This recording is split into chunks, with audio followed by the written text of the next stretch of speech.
February 1990. We didn't see eye to eye. C-Cube Microsystems of Milpitas announced a single-chip encoder-decoder called the CL550 that would ship samples in June and go into full production before year's end. The chip was an industry breakthrough because it was the first to implement the standard for compression proposed by JPEG, and it could compress images by 10 to 1 with seemingly no visible degradation. Pixar's Paul Yarmolic told the press, "It's one more of the pieces that will make desktop multimedia a reality." Third-party hardware companies were looking to add the new chip to their add-in boards for PCs and Mac. While the initial market appeared to be video conferencing and multimedia applications, the Director of Advanced Technology at Data Translation, Ned Croker, eyed the C-Cube development with interest. We knew that we could adapt something like the C-Cube chip and use it for real-time processing because we understood the issues involved in the data flow of video versus still images, and that was one event that triggered in my mind that we should be applying our strengths to video. The other factor was the rise of the Macintosh, technically speaking. We had learnt things from our involvement with Avalon in creating PhotoMac. I started looking at possible architectures and product requirements. Avid's Eric Peters had more immediate needs for a C-Cube's chip. After the Avid 1 was introduced, pressure was building for Avid to implement hardware compression to improve picture quality. We talked with about half a dozen companies to see if any of them would be interested in implementing a hardware board we could incorporate into the Media Composer. John Molinari completed his course at Harvard Business School and returned immediately to data translation. As soon as I completed HBS, I sat down with my father and we laid out a plan to transform data translation into a bigger, more diverse company. Along with our technologist Ned Croker and hardware and systems designer Jim Hardiman, we had the idea to expand the frame grabber concept beyond technical use. Based on the real-time data capture and storage concepts behind an existing patent that data translation had been granted, continuous performance, we agreed to pursue the technical idea of inserting a newly available but unproven compression semiconductor subsystem between input analog digital and output digital analog converters to allow the capture and storage of video at high quality and in real time. It was, in effect, what we'd been doing for years with other signal formats, once carrying temperature, pressure or flow data. Now our task was to do this with a video signal and do it with utter precision so that there was no frame, audio or ancillary signal data loss. Success would enable digital video editing on a PC. The Multimedia Group's Mac-based video card would be bundled with third-party software or be delivered to another company as an original equipment manufacturer (OEM) deal. The most obvious candidate for an OEM card appeared to be Avid Technology in nearby Burlington. Avid's Media Composer had launched with its own proprietary software algorithms to deliver low-resolution images for offline editing purposes, but the small company needed to progress the picture quality. Craig Burkmeyer observes, "You really needed hardware assistance to make it happen. Which, to put in context, is the same now. When you want full resolution HD, you still need hardware for input-output." Ned Croker recalls that the two companies had more than a passing knowledge of each other. "We began talking to them about an OEM deal because they were the only game in town. They were a top-notch software vendor, but they were using a 16-bit frame grabber at offline resolution with a modified JPEG compression. Eric Peters had previously ported some of our data translation products to the Apollo platform, so he knew about us."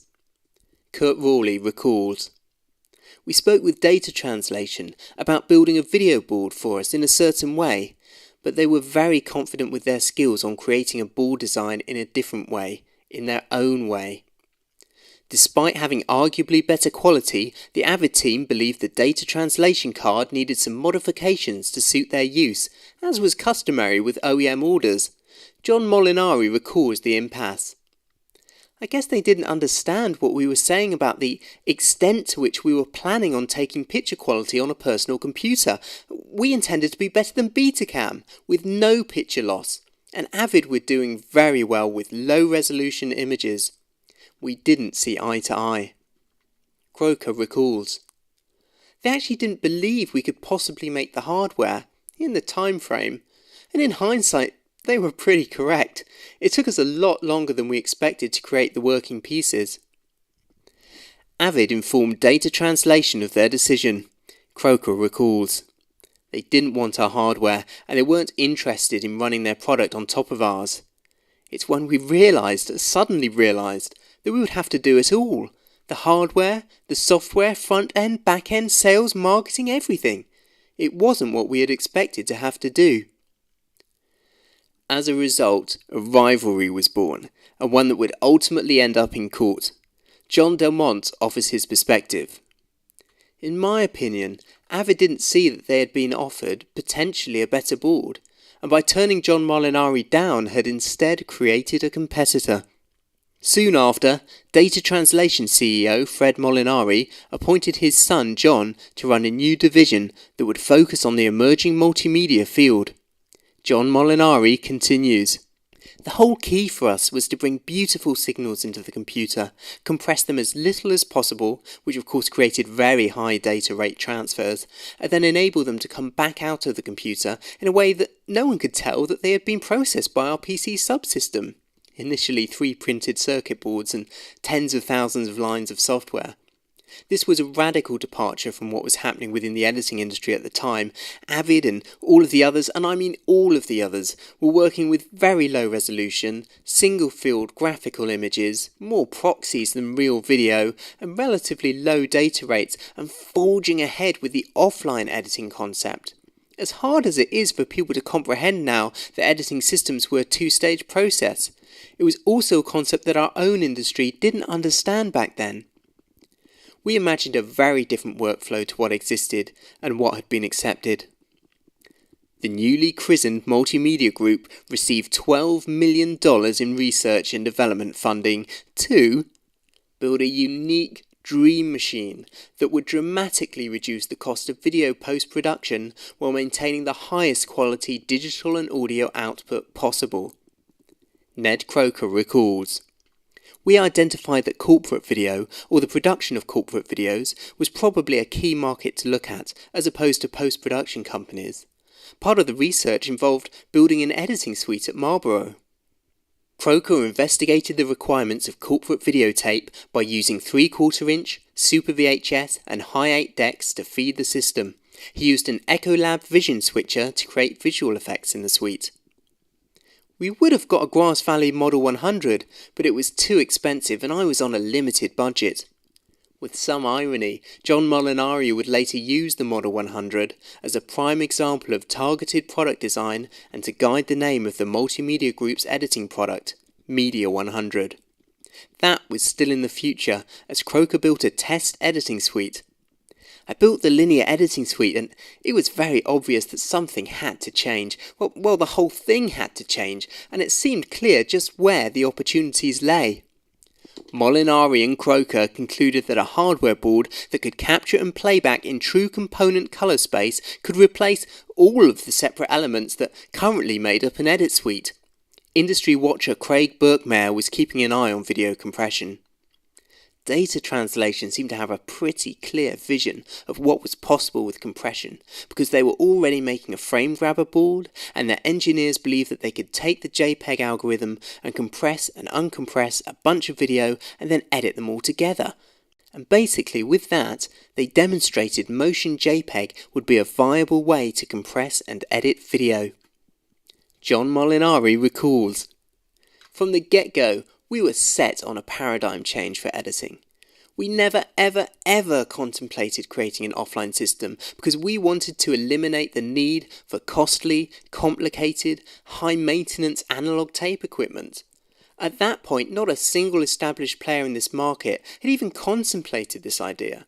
In fact, most openly rejected it as both infeasible and even undesirable. Later, as we launched, industry colleagues chided us for confusing the market." Ned Croker adds, We weren't worried about the development cost, because at the drop of a hat we could easily apply our combined knowledge in video capture and digitisation, analog to digital technologies, and create a prototype. We knew that someone was going to create a similar product eventually. Every time we looked at the limitations of the linear suite that we had built, it was obvious. Our intention was always to create a product that would let an editor ingest their rushes, edit the video, and master it back to tape, all at high resolution. John Molinari focused his group on building a complete editing system. The whole key to succeeding was with data movement. We didn't want to create a system that was compromised because of its compression methods and therefore data rates. We still wanted to create an online system, so we had to rethink the architecture so that it could move large amounts of data and have an ability to grow when bus speeds and computer throughput specifications improved.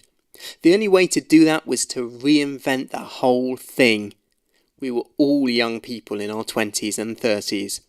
We didn't know what we were trying to achieve was next to impossible. We didn't know what we didn't know.